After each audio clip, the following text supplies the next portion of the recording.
नमस्कार दोस्तों, स्वागत है आपका SSC learning point by Singh sir. आज हम करेंगे 18 जुलाई की शिफ्ट 3 का पेपर। ठीक है, शिफ्ट 2 तक कंप्लीट हो गई है। चलिए फिर स्टार्ट करते हैं बिना देरी किए हुए। ए और बी का अनुपात 2:3 है और बी सी से 20% कम है। सी ए से कितना परसेंट अधिक है? देखो, ए और बी का अनुपात कितना था? 2:3 था। अरे बी है ना, वो सी से 20% कम है, यानी कि 20% मतलब 20×5 = 100। यानी कि अगर सी 5 है तो एक कम हो गया बी, यानी कि 4 हो गया। ठीक है, लेकिन यहाँ पर कितना था? 3 था। बराबर करना पड़ेगा। इसमें 3 का गुणा कर दो, इसमें 4 का गुणा कर दो। तो 4 दूनी 8 हो गया, 4×3 = 12, इधर 4×3 = 12, 5×3 = 15 हो गया। सी ए से कितने परसेंट अधिक है? कितना अधिक है? 7 अधिक है। किससे बात करा? ए से। तो ये देखो, अगर केवल ये लिखा होता है यहाँ पर 7×1/8×100 लिखा होता, तो इसका मतलब क्या हुआ? 7×12.5%। 7×5 = 35, 5×7 = 84 और 3 87.5% आंसर। अगला सवाल। 40 आदमी 8 घंटे में 60 पेड़ काट सकते हैं। यदि इन 40 में से 10 आदमी काम में शामिल नहीं होते हैं तो शेष का आदमियों द्वारा 16 घंटे में कितने पेड़ काटे जाएंगे? देखो, कुछ नहीं, 40×8 कितने पेड़ काटने हैं? 60। बराबर 40 में से 10 आदमी नहीं आए, केवल आए कितने? 30। अब 16 घंटे में काम करें, कितने पेड़ काटेंगे? एक्स काटेंगे। 20×2 = 40 हो गया, 20×3 = 60 हो गया, 8×2 = 16, ये कट गया, यानी एक्स बराबर आ गया 90 पेड़। फार्मूला तो सबको पता होगा ना, जैसे m1 × d1 × t1 upon work होता है 1, m2 × d2 × t2 upon w2। ठीक है, अगला सवाल। यदि ब्याज अर्धवार्षिक संयोजित होने वाली 1,000 रुपए की धनराशि को 1 वर्ष के लिए 10% वार्षिक ब्याज की दर से निवेश किया जाता है तो चक्रवृद्धि ब्याज ज्ञात कीजिए। देखो, अर्धवार्षिक रेट कितनी होगी? 5% हो जाएगी। एक वर्ष में कितनी? 6 6 महीने की 2 स्लैब बनेगी, यानी कि अल्टीमेटली हमें 2 वर्ष का निकालना। तो 5% मतलब हो गया 1/20। तो 20 की चीज कितनी हो गई? 21 हो गई। स्क्वायर कर दो, ये 400 हो गया, ये 441 हो गया। ब्याज निकालना, तो ब्याज कितना मिला? 41 रुपए।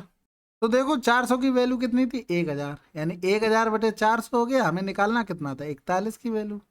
तो यहाँ से देखो, ये जीरो से जीरो चले गए, 4×2 = 8 हो गया और 4×5 = 20 हो गया, यानी 25 से कम 25 हो गया, 25×4 = 100 और 102.5 आंसर है।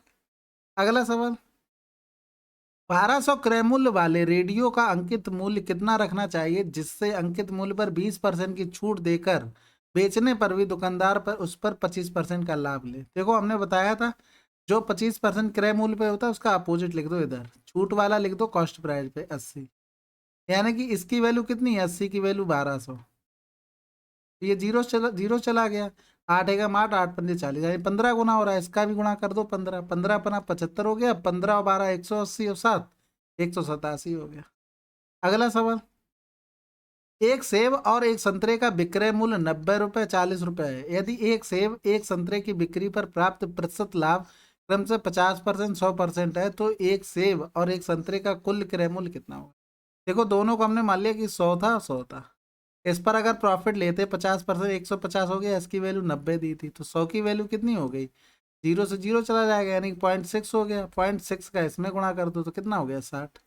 यहाँ से कितना? 100% प्रॉफिट ले रहा है, यानी कि 200 हो जाता। 200 की वैल्यू 40, यानी कि जीरो से जीरो चला गया, पॉइंट लगाएंगे, बिंदी बढ़ाएंगे, तो 20×2 = 40 हो जाएगा। तो देखो, यहाँ से 100 की वैल्यू निकालेंगे तो 0.2 यानी 20 हो गया। तो 60 20 80 हो गया टोटल। अगला सवाल। एक वृत्त की परिधि वृत्त की त्रिज्या से इतने सेंटीमीटर अधिक है। वृत्त की त्रिज्या बताइए। देखो, परिधि क्या होती है? 2πr, और त्रिज्या से 481 अधिक है। अब यहाँ पर देखो, एक चीज याद कर लो, अभी मैं ऑब्जर्व कर रहा हूँ, ये काफी पेपरों में पूछा जा चुका है ये इस तरीके का। तो देखो, यहाँ से और कॉमन लेंगे तो 2π मतलब 22×44 माइनस का 7 हो जाएगा, पूरा एलसीएम ले लो। तो देखो, 44 से 37 7 गया, 37 हो गया, यानी 37/7। यानी कि अगर परिधि और वृत्त की त्रिज्या का अंतर पूछा जाए तो ये होता है, क्या होता है? 37/7। इसकी वैल्यू दी थी 481। तो देखो, 37 से एक बार करेंगे तो बचेगा कितना? 11, यानी कि 3 बार और चला जाएगा, यानी 8 बार 13×7 = 91 सेंटीमीटर। तो एक ये रिजल्ट है ना, ये याद कर लो। परिधि और त्रिज्या का जो जो डिफरेंस होता है वो क्या होता है? त्रिज्या 37/7 r। क्योंकि ये काफी पेपरों में पूछा जा चुका है, तो आगे टाइम आपका वेस्ट नहीं होगा। अगर याद बना रहा है तो। ठीक है, अगला सवाल। एक समबाहु त्रिभुज के परिमाप का आधा 36 सेंटीमीटर है। समबाहु त्रिभुज की भुजा की लंबाई क्या होगी? देखो समबाहु त्रिभुज क्षेत्रफल 3 है, आधा कर देंगे बटे 2 बराबर 36। 36 दूनी 72 होता है, करेंगे क्यों? 3 एकम 3 दूनी 6, ए बराबर कितना आ गया? 24 सेंटीमीटर। अगला सवाल। यदि S4 की जनसंख्या इतनी है, S5 की बतानी है। S4 कहाँ पे है? 7, यानी 7 की वैल्यू दी है 4550।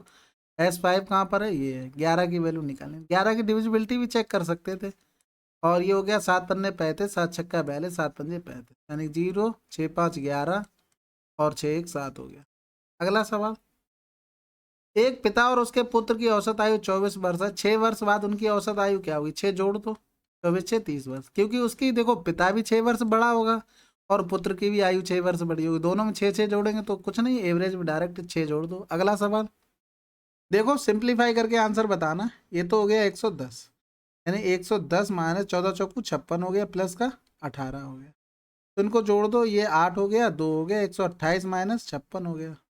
तो 8 से 6 गया, 2 बचा, 12 से 5 गया, 7 बचा। अगला सवाल। देखो इनको सबका एवरेज बताना है, या तो इनको जोड़ के तुम भाग कर दो 5 से, वो तो कर ही लोगे। हमने इनका एवरेज मान लिया, ऑप्शन देखा कि हमें सबसे सरल लगा 200, तो 200 मान लिया। 200 से 187 कितना कम है? 13 कम है। 215 कितना ज़्यादा है? 15 ज़्यादा है। 190 10 कम है। 203 3 ज़्यादा है।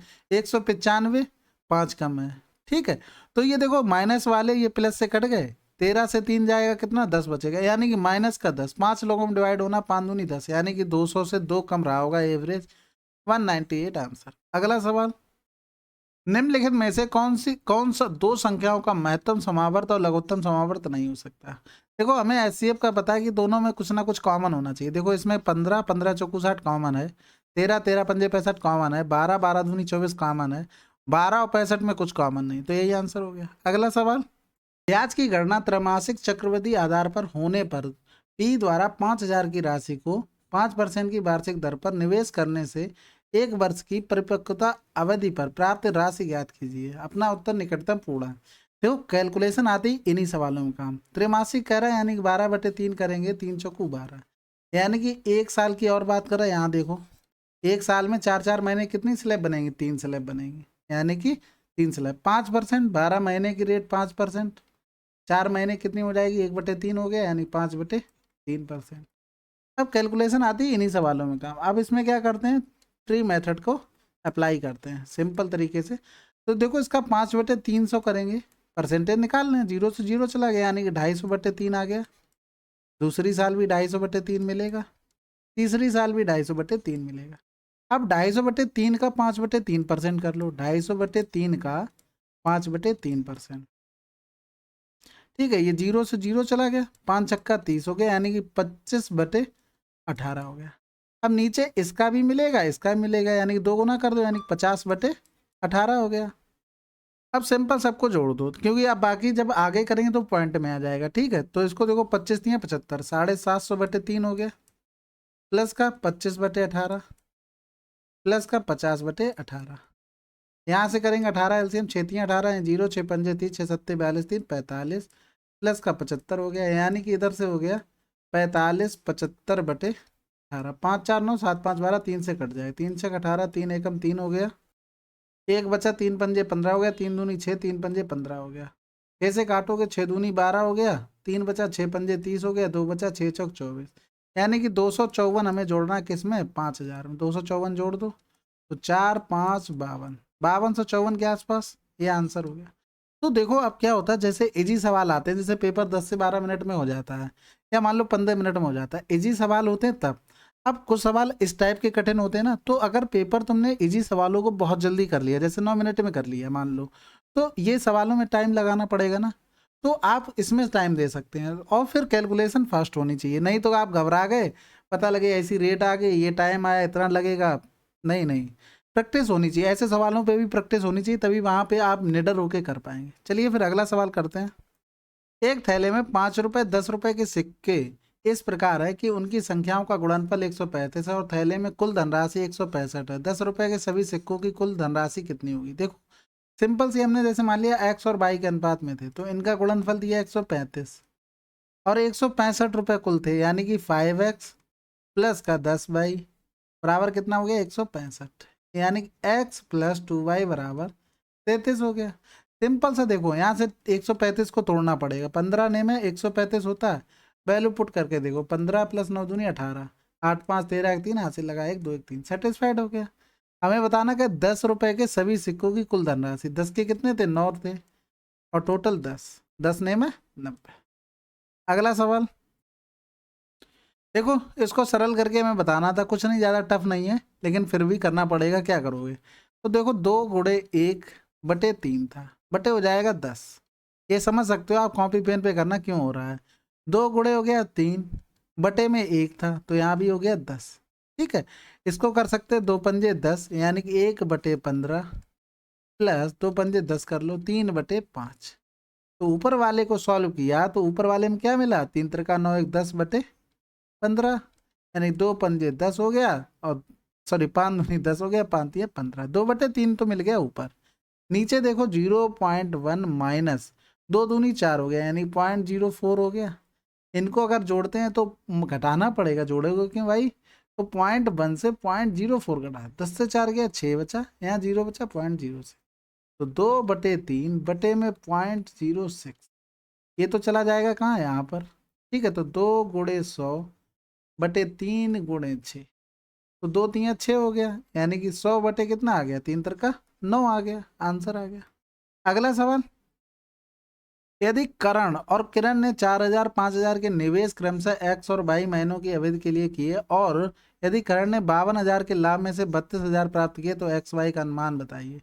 देखो 32,000 मिले 52 में से, तो दूसरे को कितने मिले होंगे, मतलब किरण को, यानी कि 0 5 से 3 गया 2, यानी कि 20,000 उसको मिले होंगे।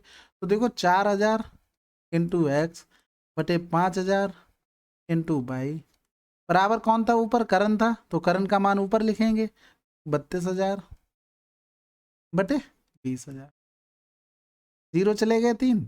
ठीक है, इधर 3 जीरो चले गए, 4 अट्ठे कितना हो गया 32 हो गया, 5 चौकू कितना हो गया 20 हो गया, 4 दूनी 8 हो गया, यानी कि 2:1 आ गया आंसर। अगला सवाल, 40% दूध वाले x लीटर विलेन में 60 लीटर पानी मिलाए जाने में उसमें पानी की सांद्रता 70% हो जाती है, x का मान बताओ। देखो 40% दूध वाले, यानी कि 60% पानी रहा होगा, जब 40 दूध होगा तो 60% पानी, x लीटर विलियन में 60 लीटर पानी मिलाया गया, जो मिलाया गया पानी तो वो 100% होगा, बाद में बचा करना पानी की सांद्रता 70%। एलिगेशन लगा रहा हूँ और कुछ थोड़े ना कर रहा हूँ। यहाँ कितना हो गया 10, यानी कि 0.003:1 आया। देखो 40 लीटर पानी मिलाए जाने पर, यानी कि मिलाए जाने वाला ये है, यानी एक की वैल्यू 60 है, तो 3 की वैल्यू कितनी होगी, 6 × 18 180। अगला सवाल, तो पूछा गया दी गई अवधि के दौरान बचत प्रतिशत का औसत क्या होगा। देखो बचत प्रतिशत निकालने के लिए बताया गया बचत बटे आय गुणे 100, यानी कि कहीं ना कहीं मिल रहा है, मैं लग रहा है आय और व्यय, ये है कैलकुलेटिव सवाल। देखो 2016 में बचत कितनी होगी 1.23, यानी 4 से देखो एक बार बता देता हूँ, जैसे 1.2 घटाना हो तो पूरा घटा दो 2, 4 से 2 गया 2, तो जो पॉइंट के बाद जो नंबर बचता है, जैसे 10 से 2 घटा दो 8, यानी 2.8 आ गया।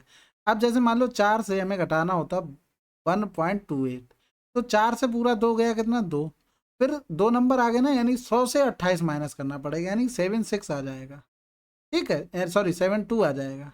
ये चीज़ ध्यान रखना, ये थोड़ा बहुत काम में आता है। चलो फिर देखते हैं इसको, देखो 4 से 2.8 आ गया, अब इसमें देखो 5, 5 से 2 गया 2 बचा, सॉरी 3 बचा, गलत क्यों हो रहा है, 10 से 8 गया 2 बचा, फिर देखो 4.5 आ गया 1.8 आ गया, 15 से 8 गया 7 बचा, यानी 2.7 हो गया। यहाँ देखो 3 से 2 जाएगा 1 बचेगा, 10 से 5 गया 5 बचेगा, इसमें देखो 3.5 1.05, 10 से 5 गया 5, यानी कि 4 आ गया, और 2 से 1 गया 1।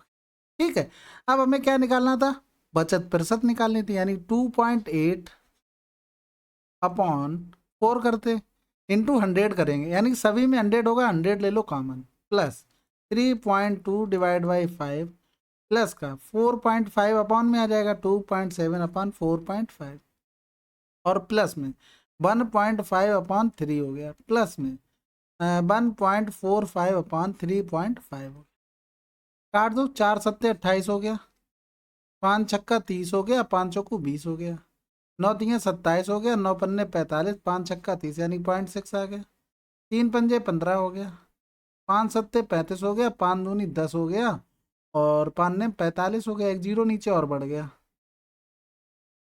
यहाँ देखो ये पूरा पूरा कटा, ये 2.45 आएगा। ठीक है, ये चीज़ें ध्यान रखा करो, यही तो दिक्कतें हो जाती हैं।